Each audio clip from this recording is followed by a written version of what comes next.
E aí pessoal, até agora a gente só viu casos em que os elementos transmissores estavam em eixos separados. Mas o que acontece se eles estiverem acoplados num mesmo eixo? É o que a gente vai ver na aula de hoje. Vem comigo!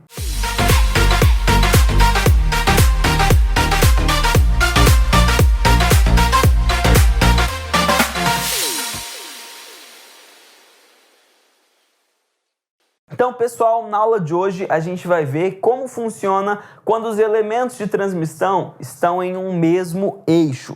Como assim, Danilo, em um mesmo eixo? Imagina a roda da sua bicicleta, a roda de trás da sua bicicleta. Como é que funciona? Se você parar para visualizar bem, a gente tem o pneu aqui com a roda, certo? E acoplado a ele a gente tem a coroa, que é onde vai passar aquela corrente que está ligada também numa outra corrente que você pedala, tá bom? Eu quero que você analise só esse primeiro acoplamento da roda com a coroa aqui. Eles estão ligados no mesmo eixo, porque quando esse carinha girar, a minha roda, o meu pneu também vai ter que girar, certo? Agora, imagina que a gente pegou esse acoplamento e virou e está olhando ele de frente aqui, tá? Então, eu tenho aqui o meu pneu da bicicleta e aqui eu tenho a minha coroa, certo? E eles estão ligados por um mesmo eixo.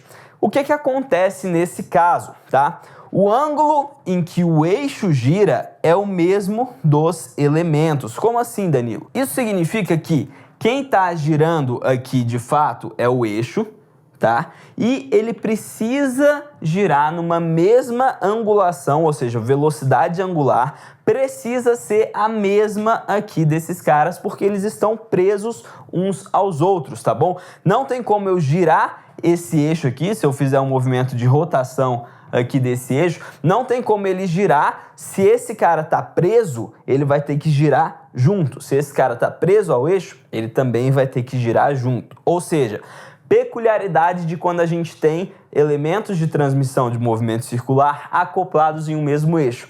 As velocidades angulares deles são iguais, ou seja, esse cara aqui vai girar no mesmo ângulo que esse cara aqui. É meio óbvio, né? Se você girar só um pouquinho o eixo, a roda vai girar só um pouquinho e a coroa vai girar só um pouquinho também. Um ângulo, tá? O mesmo ângulo. E aí, se você lembrar daquela fórmula do MCU, a gente tem que V é igual a ômega R, certo? Só que aqui eu não tenho V, eu tenho ômega. Então, eu passo o raio dividindo a velocidade.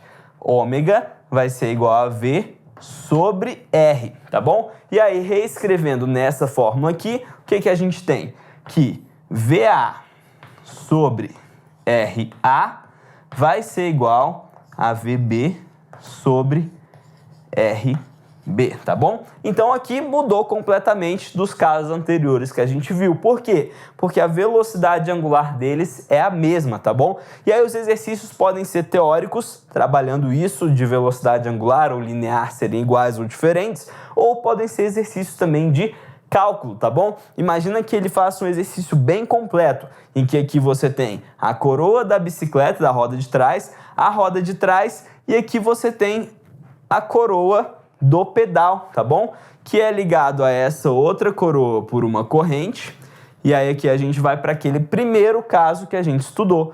Entre essa coroa e essa coroa, a gente vai ter aquele caso das polias, certo? Elas estão independentes, eixos diferentes e ligados aqui por uma corrente, tá? Só que entre essa coroa e o pneu, a gente vai ter exatamente esse caso aqui. Aí ele pode perguntar diversas coisas, como por exemplo, qual que é a velocidade da bicicleta? A velocidade da bicicleta é a mesma velocidade do pneu dela, certo? Então, pessoal, só para ficar bem completo, tá? Vocês já sabem agora todos os casos que podem acontecer de transmissão de movimento circular. Essa foi nossa aula de hoje. Eu vejo você na nossa próxima aula.